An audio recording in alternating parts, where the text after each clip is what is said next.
बंधु माने आजिर एही कार्यक्रम को आपण मानक स्वागत।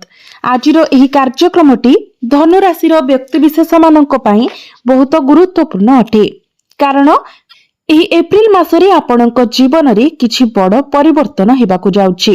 तेबे आपणक जीवन रे सब क्यों परिवर्तन हेबाकु जाउछि, क्यों विषय गुड़िक विषय आपणक सतर्क रहिबार अछि, क्यों निर्दिष्ट घटना गुड़िक आपणकर जीवन को बदलाइबाकु जाउछि, से विषय रे आजिर एही भिडियो रे आमे माने विस्तार भाबरे आलोचना करिबा।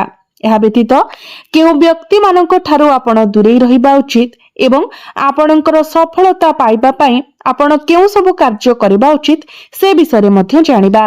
आमे एपरि परिस्थिति विषय रे मध्ये आलोचना करिबु जेउठारे ठीक बाटरे थिबा सत्वे मध्ये आपणको अपराधी भाबरे विवेचित करा जाई पारे, किंबा आपण न करिथिबा भूल पाई मध्ये आपणको दायी करा जाई पारे। एहा व्यतीत आपणकर केउ सब स्वप्न पूर्ण हेबा पाई जाउछि, आपणकर भाग्य केतेबेले विलंब हेबो, केतेबेले आपणको आपणको भाग्यर साथ मिलिबो, से विषय रे मध्ये आलोचना करिबा। तेबे बंधु माने मने रखंतु, भाग्य विलंब होई पारे किंतु एहा केबे भी आपणको तार फल पाइबारु वंचित करिबा नाही।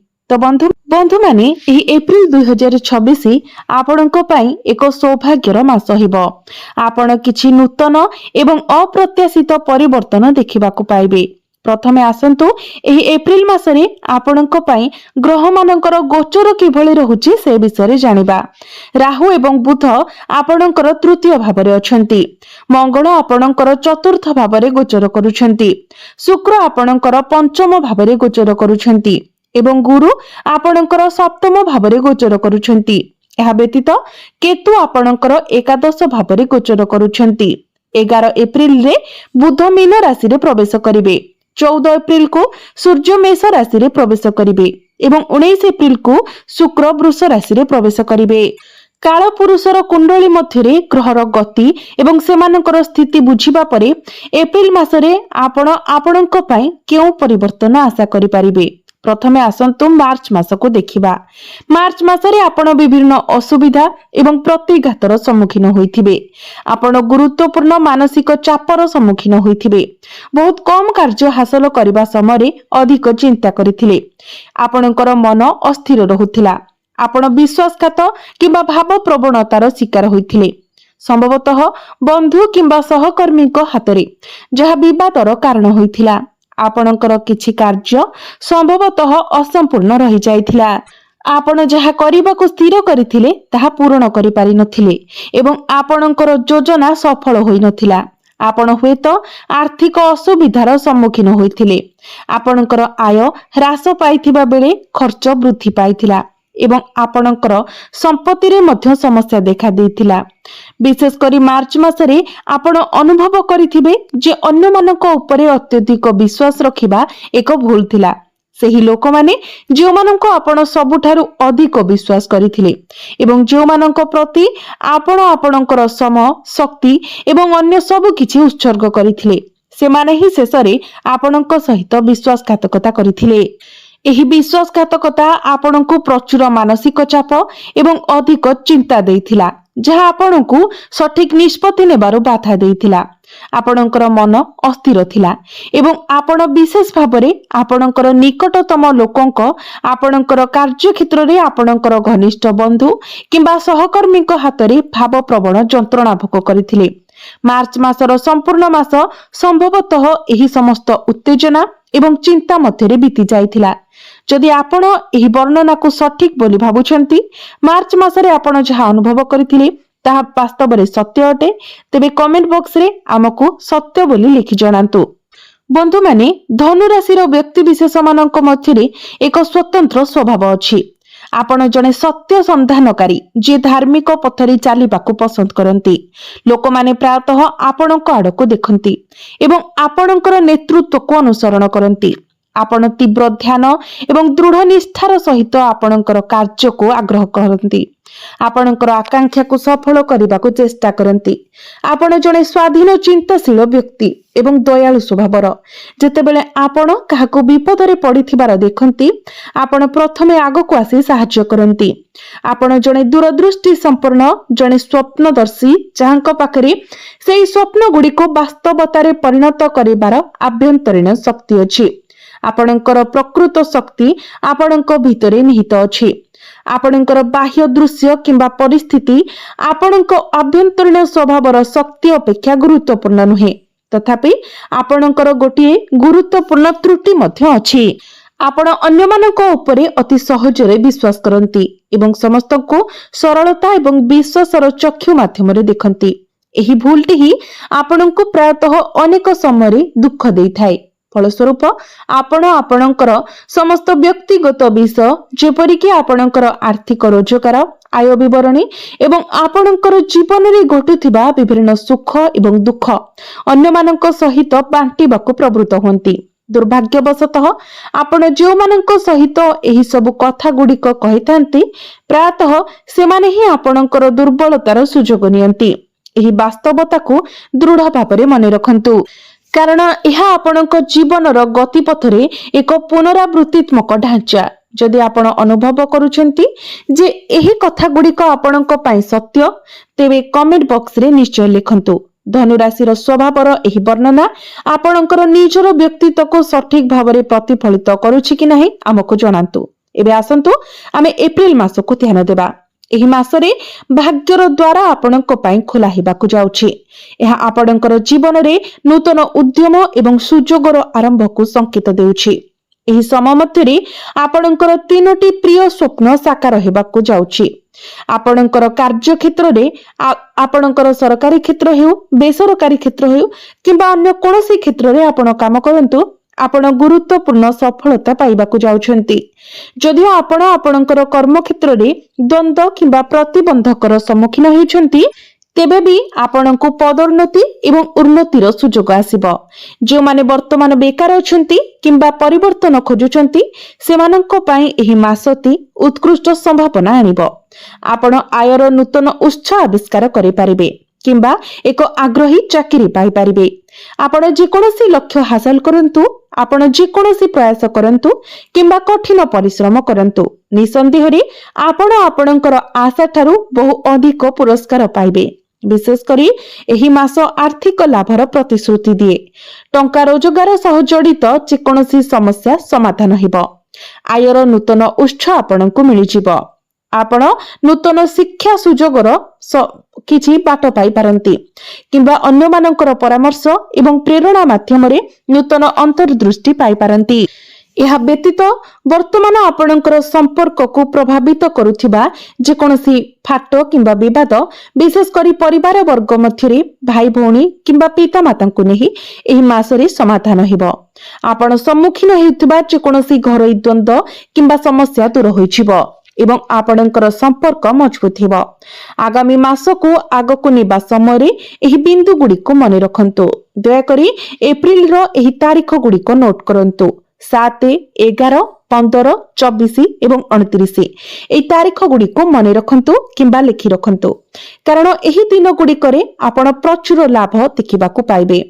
ଆପଣ ଶୁଭ ସଂକେତ ପାଇପାରନ୍ତି ଏବଂ ବିଭିନ୍ନ ପ୍ରୟାସରେ ଗୁରୁତ୍ୱପୂର୍ଣ୍ଣ ସଫଳତା ଅନୁଭବ କରିପାରିବେ। ଯଦି ଆପଣ କୌଣସି ଗୁରୁତ୍ୱପୂର୍ଣ୍ଣ କାର୍ଯ୍ୟ କରିବାକୁ ଚାହାନ୍ତି, ତେବେ ଏହି ତାରିଖ ଗୁଡ଼ିକରେ ଆପଣ ଆରମ୍ଭ କରନ୍ତୁ।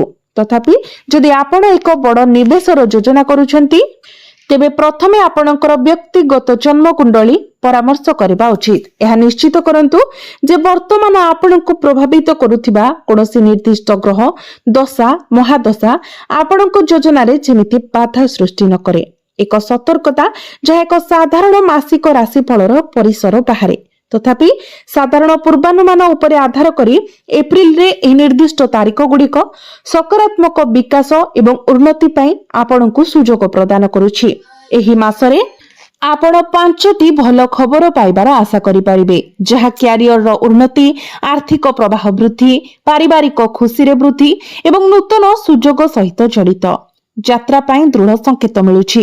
ଏହି ସମୟ ମଧ୍ୟରେ ଆପଣ କରିଥିବା ଯେକୌଣସି ଯାତ୍ରା ସଫଳତାର ସମ୍ଭାବନା ରହିଛି।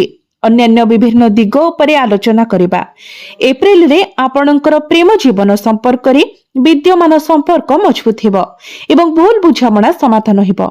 ଯେଉଁମାନେ ନୂତନ ଜୀବନ ସାଥୀ ଖୋଜୁଛନ୍ତି ସେମାନେ ଏହି ମାସରେ ନୂତନ ଜୀବନ ସାଥୀ ପାଇପାରିବେ, ଯାହା ଆପଣଙ୍କର ପ୍ରେମ ଜୀବନରେ ବହୁତ ଶୁଭ ସଂକେତ ଆଣିଥାଏ। ଦମ୍ପତି ମାନେ ପରସ୍ପରକୁ ସେମାନଙ୍କର ଭାବନା ପ୍ରକାଶ କରିବା ସହଜ ହେବ ଏବଂ ଆପଣଙ୍କ ମଧ୍ୟରେ ଥିବା ଯେକୌଣସି ଭୁଲ ବୁଝାମଣା କିମ୍ବା ସନ୍ଦେହ ଦୂର ହୋଇଯିବ। ପାରିବାରିକ କ୍ଷେତ୍ର ମଧ୍ୟରେ ଆପଣ ଖୁସି ଏବଂ ସମ୍ମାନ ପାଇବେ। ଆପଣ ପୂର୍ବରୁ ଅନୁଭବ କରିଥିବା ଯେକୌଣସି ଭାବପ୍ରବଣ ସମର୍ଥନର ଅଭାବ ଦୂର ହେବ ଏବଂ ଆପଣଙ୍କୁ ଦୃଢ ସମର୍ଥନ ମିଳିବ, ବିଶେଷ କରି ଆପଣଙ୍କର ନିକଟ ପରିବାର ସଦସ୍ୟଙ୍କ ଠାରୁ। ବିବାହିତ ବ୍ୟକ୍ତିମାନଙ୍କ ପାଇଁ ଆପଣ ଆପଣଙ୍କର ଶ୍ୱଶୁର ଘରର ଲୋକଙ୍କ ଠାରୁ ବିଶେଷ ସମର୍ଥନ ପାଇବେ, ଯାହାକୁ ଆପଣ ଆପଣଙ୍କର ଲାଭ ପାଇଁ ବ୍ୟବହାର କରିପାରିବେ। ଆପଣଙ୍କର ବୈବାହିକ ଜୀବନ ମଧୁରତା ଏବଂ ସମନ୍ୱୟରେ ପରିପୂର୍ଣ୍ଣ ହେବ। ଆପଣ ଏକତ୍ର ଆପଣଙ୍କର ସମୟକୁ ବହୁତ ଖୁସିରେ ବିତାଇବେ। ଆପଣଙ୍କର କାର୍ଯ୍ୟକ୍ଷେତ୍ରରେ ଆପଣ ଉନ୍ନତି ପ୍ରଗତି ଦେଖିବାକୁ ପାଇବେ। ବ୍ୟବସାୟିକ ସମ୍ଭାବନା ବହୁତ ଭଲ ଦେଖାଯାଉଛି ଏବଂ ଆପଣଙ୍କର ଆର୍ଥିକ ଭାଗ୍ୟ ସୁଦୃଢ ଅଛି। ଫଳସ୍ୱରୂପ ଆପଣ ଆପଣଙ୍କର ବ୍ୟବସାୟିକ ଉଦ୍ୟମରେ ଯଥେଷ୍ଟ ଲାଭ ପାଇବାର ସମ୍ଭାବନା ଅଛି। ଛାତ୍ରଛାତ୍ରୀ ମାନଙ୍କ ପାଇଁ ଏହି ଏପ୍ରିଲ ମାସଟି ଏକ ସ୍ମରଣୀୟ ମାସ ହେବ। ଆପଣଙ୍କର ଅଧ୍ୟୟନ କ୍ଷେତ୍ର କିମ୍ବା ଆପଣଙ୍କର ନିର୍ଦ୍ଦିଷ୍ଟ ଲକ୍ଷ୍ୟ ଯାହା ହେଉ, ବିଦେଶରେ ପାଠ ପଢାର ଯୋଜନା ହେଉ କିମ୍ବା ଏକ ନିର୍ଦ୍ଦିଷ୍ଟ ପାଠ୍ୟକ୍ରମ ଅନୁସରଣ କରନ୍ତୁ କିମ୍ବା କେବଳ ଶିକ୍ଷାଗତ ଲକ୍ଷ୍ୟ ସ୍ଥିର କରନ୍ତୁ, ଆପଣ ସଫଳତା ହାସଲ କରିବାକୁ ଯାଉଛନ୍ତି। ବିଦେଶ ଯାତ୍ରା ପାଇଁ ଆପଣଙ୍କୁ ସୁଯୋଗ ମିଳିବ। ପାରିବାରିକ କାରଣ କିମ୍ବା ଶିକ୍ଷାଗତ କାରଣ ପାଇଁ ଆପଣ ବିଦେଶ ଯାଇପାରନ୍ତି। ଏହି ମାସଟି ଆପଣଙ୍କ ପାଇଁ ଉତ୍କୃଷ୍ଟ ହେବାର ପ୍ରତିଶ୍ରୁତି ଦେଉଛି। ଆପଣ ବହୁତ କମ ସମୟ ମଧ୍ୟରେ ପ୍ରଭାବଶାଳୀ ଭାବରେ ଉନ୍ନତି କରିବେ ଏବଂ ଆପଣଙ୍କର ଏକାଗ୍ରତା ଶକ୍ତି ଅସାଧାରଣ ଭାବରେ ଦୃଢ ରହିବ। ଆପଣ ଆପଣଙ୍କର ପରାମର୍ଶଦାତା ଏବଂ ଶିକ୍ଷକ ମାନଙ୍କର ସମର୍ଥନ ଏବଂ ମାର୍ଗଦର୍ଶନ ପାଇବେ। ଆର୍ଥିକ କ୍ଷେତ୍ରରେ ଯେପରି ମୁଁ ଆରମ୍ଭରେ ଉଲ୍ଲେଖ କରିଥିଲି, ଏହା ଆର୍ଥିକ ଲାଭ ଏବଂ ଆପଣଙ୍କର ସଞ୍ଚୟ ବୃଦ୍ଧି ପାଇଁ ଏକ ଅତ୍ୟନ୍ତ ଶୁଭ ସମୟ। ସ୍ୱାସ୍ଥ୍ୟ କ୍ଷେତ୍ରରେ ଏହି ମାସ ମଧ୍ୟମ ରହିବ ବୋଲି ଆଶା କରାଯାଉଛି। ନା ଅସାଧାରଣ ଭାବରେ ଭଲ ନା ବିଶେଷ ଭାବରେ ଖରାପ। ଯଦିଓ ଆପଣ ଆପଣଙ୍କର ସ୍ୱାସ୍ଥ୍ୟ ଉପରେ ସତର୍କ ନଜର ରଖିବା ଉଚିତ। ଆପଣଙ୍କ ଜୀବନର ଅନ୍ୟ ପ୍ରତ୍ୟେକ ଦିଗ ବହୁତ ଆଶାଜନକ ମନେ ହେଉଛି। ଆସନ୍ତୁ ଆମେ ଗ୍ରହ ଗୁଡ଼ିକର ପ୍ରଭାବ ପରୀକ୍ଷା କରିବା। ଆପଣଙ୍କର ସପ୍ତମ ଭାବରେ ଗୁରୁ ଏବଂ ବିଶେଷ କରି ଆପଣଙ୍କ ରାଶିର ଅଧିପତି ଗୁରୁ ଆପଣଙ୍କ ପାଇଁ ଭାଗ୍ୟର ଦ୍ୱାର ଖୋଲି ଦେଉଛନ୍ତି। ଆପଣଙ୍କର ଭାଗ୍ୟ ଅସାଧାରଣ ଭାବରେ ଉଚ୍ଚ ରହିବ। ଆପଣ ଦେଖିବେ ଯେ କମ ପରିଶ୍ରମରେ ମଧ୍ୟ ଆପଣଙ୍କୁ ଅଧିକ ସଫଳତା ପ୍ରାପ୍ତି ହେବ।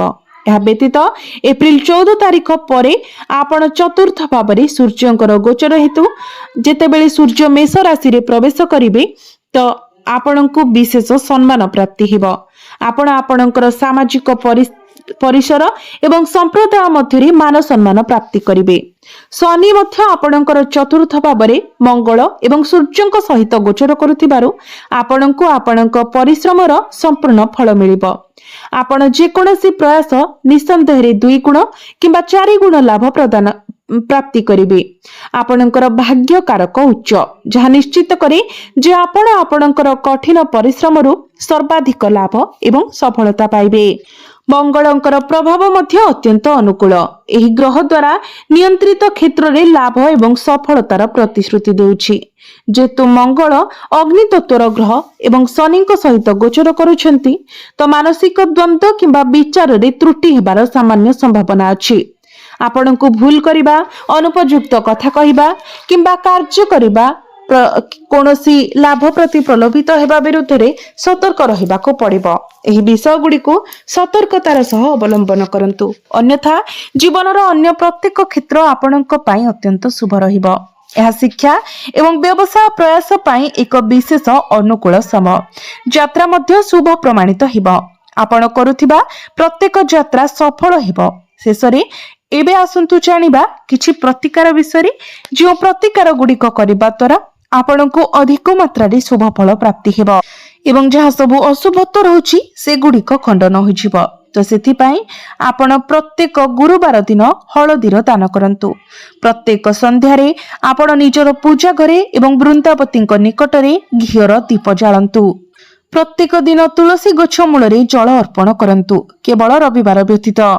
आपण निजर टंका रखुथिबा स्थान रे किंबा पर्स रे खंड हळदी रखंतु। आपण देखिबे जे आपण सम्मुखीन हेउथबा जे कोनोसी समस्या दूर होई जिवो एवं आपणकर जीवन रे उल्लेखनीय उन्नति आसीबो। आपणक पाखरे सौभाग्य, सफलता एवं आंतरिक शांतिर तीनोटी गुण अछि। तेबे आपण जीवन रे जहा इच्छा करंती ताहा हासिल करि परिबे।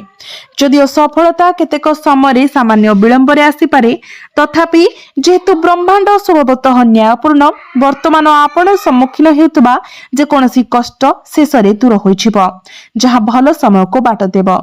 तेणु आपण करिथिबा एवं चाहुथिबा प्रत्येक प्रयास रे आत्मविश्वासर सहित आगको बढ़ंतु। विशेष करी एक एही निर्दिष्ट तारीख रे आपण करिबाकू चाहुथिबा जे कोनोसी गुरुत्वपूर्ण कार्य किंबा निष्पत्ति विषय रे निश्चित भावरे आगको बढ़ंतु, जे सेगुड़िक एक सकारात्मक परिवर्तन आनिबो। तो बंधु माने भिडियोटी जदि आपण माननको भलो लागि थाए, भिडियोटी को लाइक करी चैनल टी को सब्सक्राइब करि देबे एवं कमेंट बॉक्स रे भक्ति एवं श्रद्धार सहित जय श्री जगन्नाथ, जय मां लक्ष्मी निश्चय